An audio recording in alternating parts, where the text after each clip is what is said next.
Hello, everyone. Thank you for participating in this prayer shield for pastors and leaders. I cannot think of anyone who is not grateful for this initiative by NECF. This month's devotion will be based on Ephesians chapter 6. Reading from verse 13. Take up the whole armor of God that you may be able to withstand in the evil day, and having done all, to stand. Stand therefore, having girded your waist with truth, having put on the breastplate of righteousness, and having shod your feet with the preparation of the gospel of peace. Above all, taking the shield of faith, with which you will be able to quench all the fiery darts of the wicked one. And take the helmet of salvation, and the sword of the Spirit, which is the word of God, praying always with all prayer and supplication in the Spirit, being watchful to this end with all perseverance and supplication for all the saints. The belt of truth is the first piece of armor that is mentioned. This is the title of my devotion. In the NIV, the belt of truth buckled around your waist. ESV puts it this way: having fastened on the belt of truth. In the NLT says, put on the belt of truth. Wear the belt. This is what the Apostle Paul tells all of us to do. Interestingly, just a month ago, I bought a new leather belt. The old one was over 10 years old and was not working properly. And should it give way, I'm reminded that I can find myself in an embarrassing situation.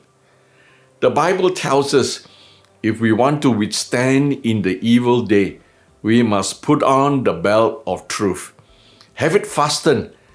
The ESV tells us, not just wear it.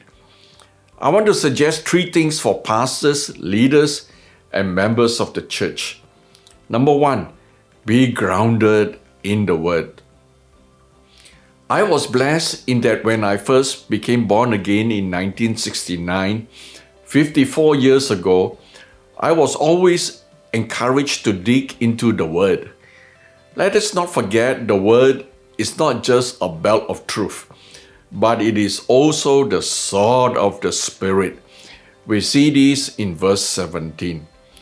I became so engrossed and obsessed with reading and studying the Bible that a pastor suggested that I should consider going for a holiday without my Bible.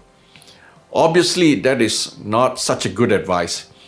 But I want to ask all of us, are you and I known for being a man or a woman of the Word?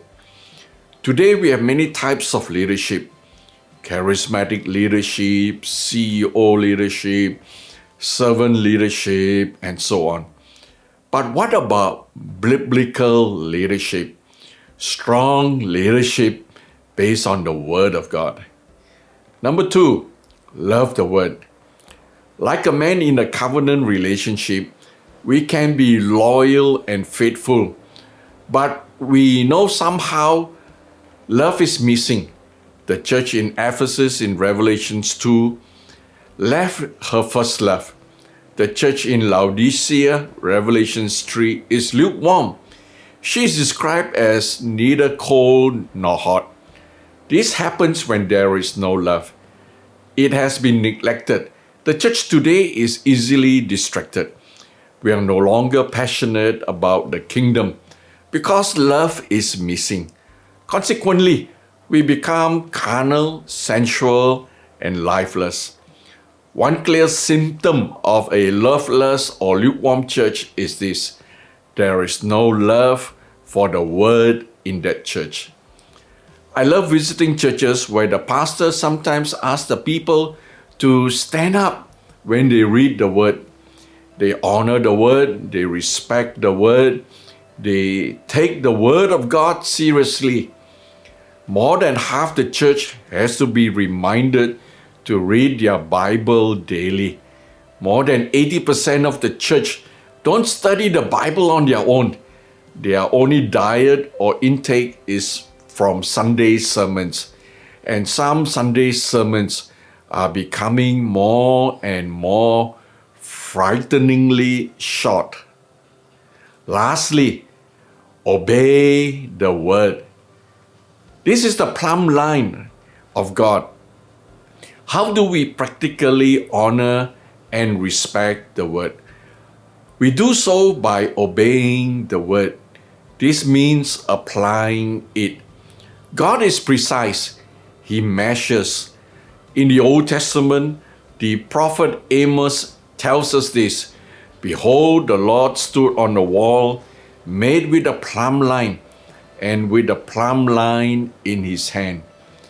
He uses the word to communicate standards, his laws, his commandments, what is expected of us.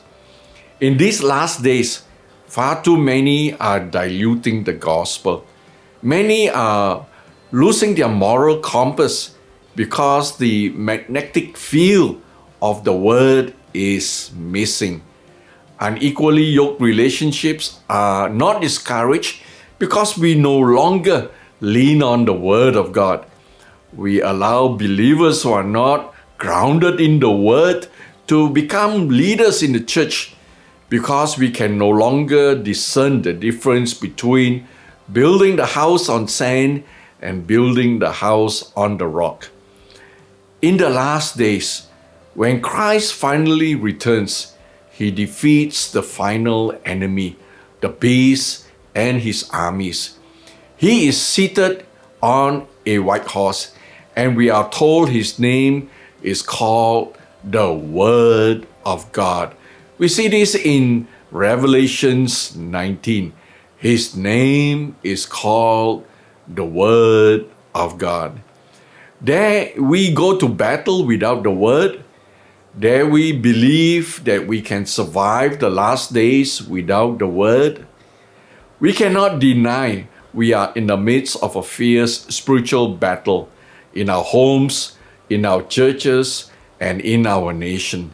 This is especially true during the recent pandemic. So many have been drawn away. Friends, put on your belt of truth. There is no other way to win the battle. Don't just shepherd the flock. Be a biblical leader, undergirded with the belt of truth.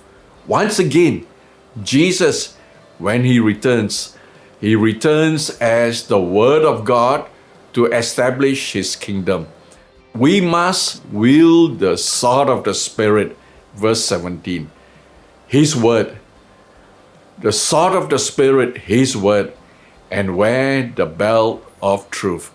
God bless every one of you.